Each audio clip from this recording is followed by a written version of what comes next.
All right, all right. We are back at Grit Won't Quit Studios. We're in Belmar today, and we have a very special guest on. We have Shari Tomasiello from Headliners Dance Competition. Welcome.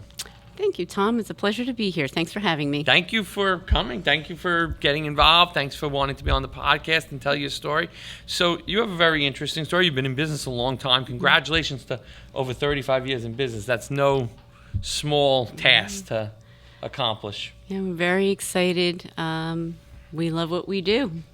I did my company's in business 15 years, and when we were having our anniversary party and I was writing an email to our team, I said, there was some statistics that said 75% of businesses don't make it 15 years. So I can't even imagine what that statistic looks like for 35 years. But congratulations on a job well done. Well, thank you so much. So kind of go into the story of how you got started, what you're doing. I know that COVID was a big setback because of what you do. So let the audience know, kind of go into, how you got into the business, and some of the successes and struggles and the grit behind it all. Sure. Well, I guess I should start at the beginning. So my mom owned a dance studio, and I was her competition team director. We kind of fell into the production end of doing events quite by accident. The Fred Astaire organization was looking to start some competitive competitions other than ballroom. They asked for volunteers. We volunteered.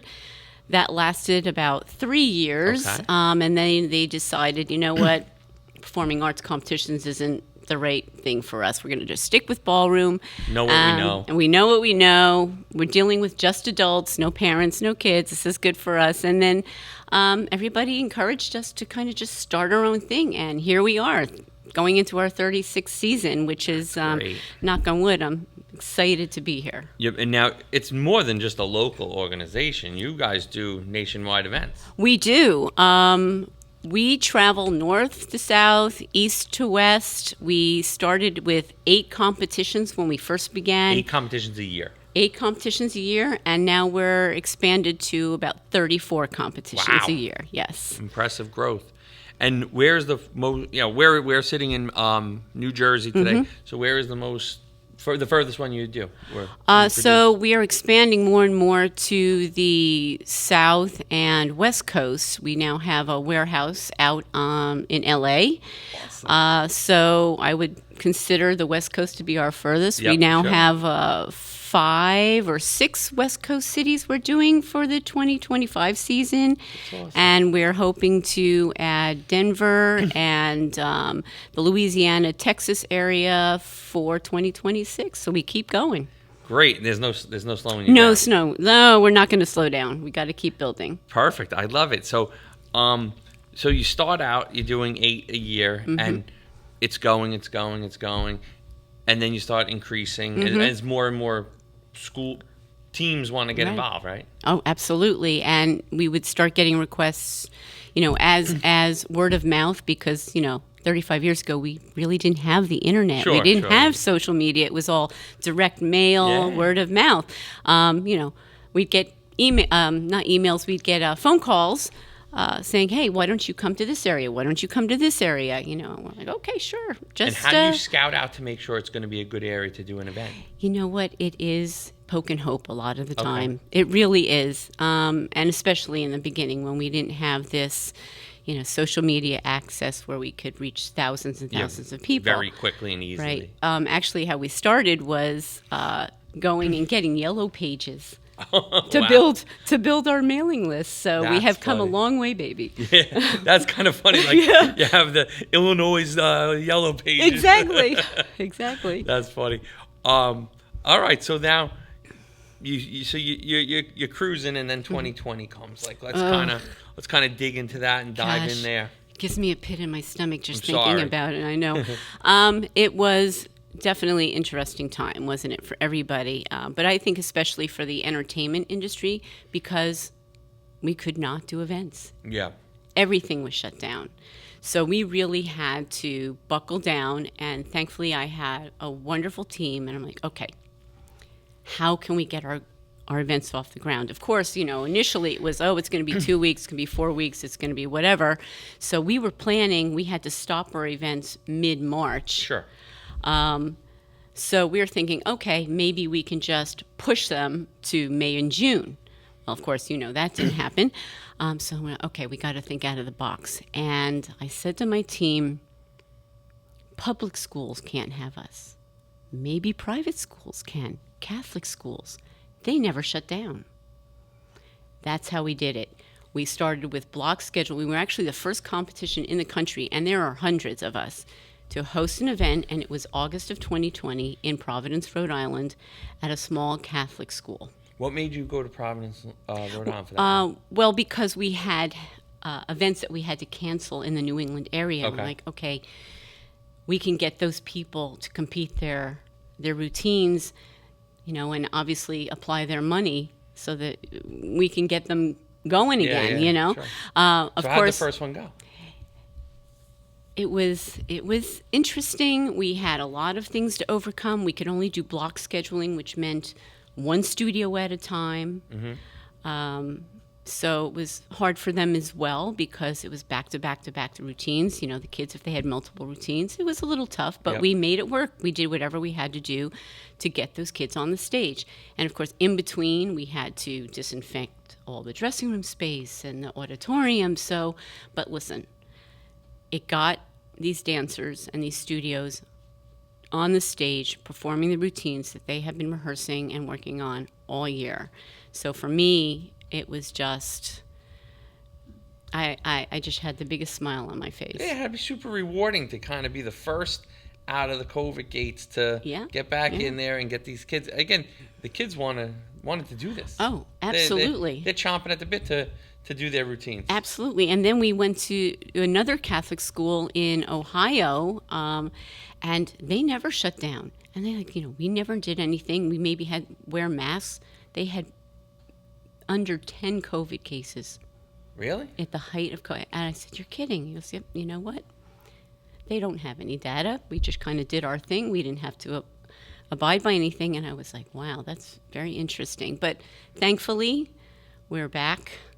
The competition industry is thankfully doing very well. And what is the age of most of the children that are competing? They're all school-age children. Mm-hmm. Primarily, I would say between ages 6 up to 18. Wow. Yeah, and we have adult categories as well. We want to make it fun for the parents as well. But that's the main thing. Is the school-age children and these dance studios. And from when we first started 35 years ago to now, the training and the talent is just off the charts. And it's so exciting to see that build and see that development within the dance industry. Yeah, that's great. Now, being in business 35 years and it sounds like you're pretty involved in the day-to-day of all this. Yes. You must have seen second-generation kids coming through the door now. Oh, my goodness, yes. So the teachers, I'm now seeing their children teaching, and then their really children rewarding, right? performing. Yeah. Yeah. That's great. So that just makes me, I'm like, oh, I'm old now. But it's great to see that it's been around so long that you're getting to see this second generation coming through the door and doing their thing and showing up. And the dance styles have changed over the years. And sure, they have. We've seen contemporary has become a very big thing. Contemporary dance.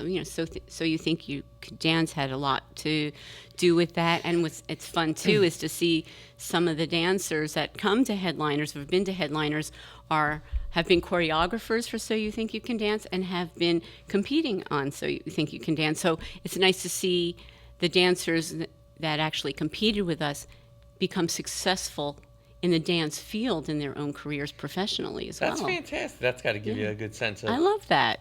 I want to see that everybody succeed.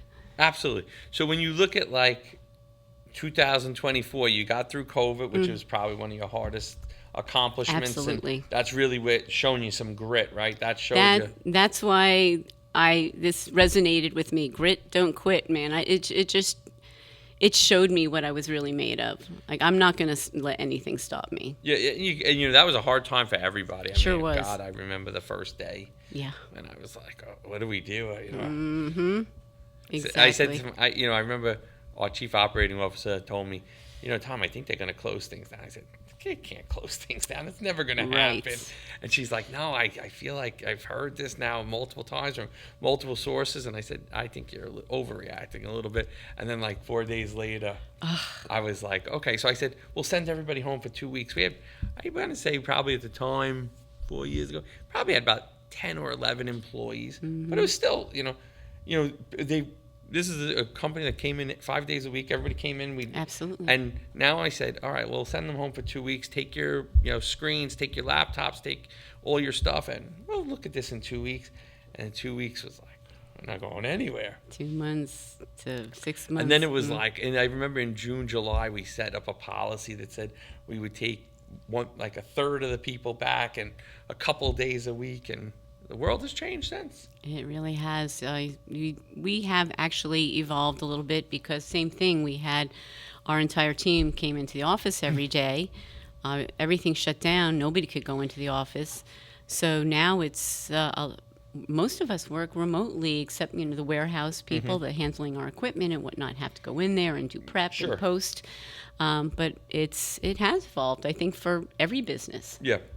And I think there's some pros and cons to it all. And, absolutely. I think you got to just kind of navigate through and realize, there's some companies I know that are like, they want to go back to pre, and then there's other people that love this new working model. And I think you have to migrate and modify and kind of keep up with the times. Otherwise, it's going to be hard for companies. Yeah, definitely. I am very lucky because, like I said, I started this business with my mom. And even though we've grown and expanded, it's still a family business. My daughter Rachel is my COO. Oh, good. My daughter Daniela is head of my customer care. So it's still all in the family, and we want to keep, even though we're getting bigger and we're growing, we still want to keep that very inclusive, homey, family type environment with our events. Is Rachel older than Danielle? No, actually, Rachel is a little younger than Daniela, but she came into the business first. Daniela kind of navigated through things a little bit because, she has a husband, she has a child.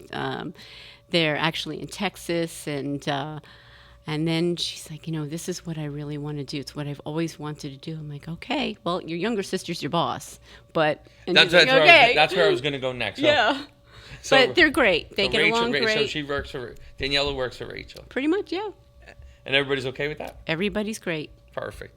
And that's awesome. And now, so working with your mom and now working with your daughters, how do you like working in the family business? I love it. Yeah? There's, as much, I love my employees, and I'm very lucky that we've now gotten to a point where we are a family. We have this little motto, the headliner's family, and it's true. We all support each other. I have a great team of people, but having my daughters work with me and know that the legacy will continue after me, that just... Nothing better. Nothing better. Nothing better. That's fantastic.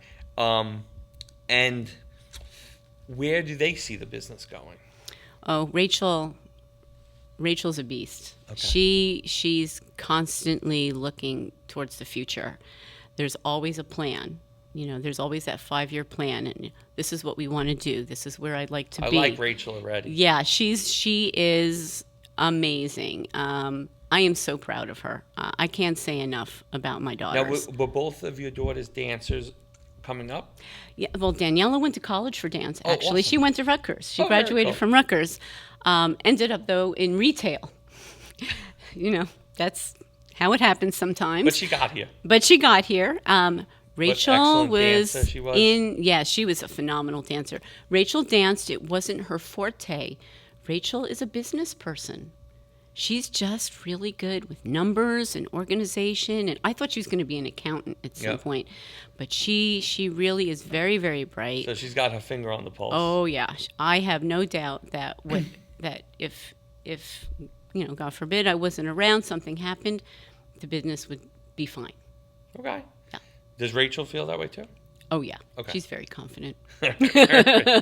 So you're going to just continue to expand. And now, do you feel that there's more, over the 35 years, do you feel like more children these days are into dance than, or how does it relate? Like, is the pool of participants still growing that want to dance? Yeah, I think our industry is growing. I mean, the number of competitions on its own has grown so much, and there is plenty out there for everyone.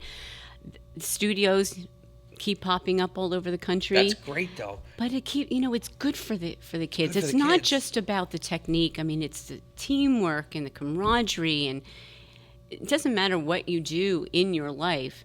Having that dance background, it's just makes these women stronger too. Absolutely, and the men too. There's more and more boys coming into it. That's great, which is fantastic. Yeah. And people forget. I mean, back in the day, I'm really going to date myself. Mr. Rogers' Neighborhood had Lynn Swan on, and he was in ballet class to help with his mobility for playing football, and it does help in so many walks of life. I think I love to hear when an organization like that is growing, because you hear about all the kids just wanting to play on devices and not be involved in these kind of things. So to hear that is a good news story. Absolutely, keeps the brain active in many ways. And I think that encouragement and teamwork, because again, when these kids become older, they have to go get jobs, and if they know how to work in a team, because they grew up in a dance competition, they understand that. Exactly. Absolutely. That is fantastic. So, now, what's your plan? How many more years do you want to be doing this? Oh, goodness. As long as I possibly can. But I have started to kind of wean myself back a little bit, and start slowly giving some of the things that I used to do. I mean, I can't believe that when it was my mother and myself that I was doing the traveling and the scheduling, and it's impossible to do now. Do you still go out like to the West Coast? I don't actually do the West Coast, but I do travel. Okay. I love it. I love to see the people. I love to be interacting. And there's so many people, because I've been doing it for so long, that I have these relationships with, and I like to see year after year. Am I traveling as often? I think I'm doing half of the weekends this season, which is still a good amount, but I'm always available. I know a lot of CEOs of companies don't want to have that interaction with their clients, but that's not me. Yep, I always want to be accessible. Absolutely. I always want to be accessible to the people that support us. That's great. That's awesome. So, what other things in the small business community can you give, as having 35 years of real life experience, can you give to our listeners that kind of from a don't give up standpoint? I'm sure you've had some hard days, excluding COVID, where you're like, is this really? There's, with any business, there's good years, there's bad years. It's always, my main thing is, you have to have passion for what you're doing. Yes, everybody's in business for a reason. You want to make money, you want to create a livelihood, but if you don't have that passion guiding you, it's never going to really work. You're never really going to be happy. Yes, you have to put in the time. Yes, you have to put in the grit to make that work. But if you don't love what you do, you don't have that passion for what you do, eventually you're going to fall out of love with it, and it's just not going to be successful. I think those are strong words to live by here. Yeah. So as we wrap up today, this was a great chat. How can people find you if they're interested in learning more about your business, if they're in the competition world and they want to explore more? Well, registration is open for our 2025 season, everyone. You can go to our website at headlinersdance.com. You can email us at info@headlinersdance.com. You can follow us on all social media. We're at Headliners Dance Competition on Facebook, at Headliners Dance on Instagram. We're very, very busy on Instagram. We have conventions coming up this fall in Pennsylvania, in Illinois, and in Massachusetts. So those are coming out quickly in October and November. But if you're interested in registering, I highly recommend you call us, 973-927-8007. And as I said before, also you can email us, info@headlinersdance.com, and we'd love to have you with us. You have a lot going on coming up in this fall. Oh my goodness, it's a busy year. I'm glad we got you in here. Tom, it's been a pleasure. Thank you so much. Thank you for coming in today. This was great to learn more about, and I'm so impressed. 35 years. Keep it going. Appreciate it. All Thank right. you again. Bye-bye. Bye-bye.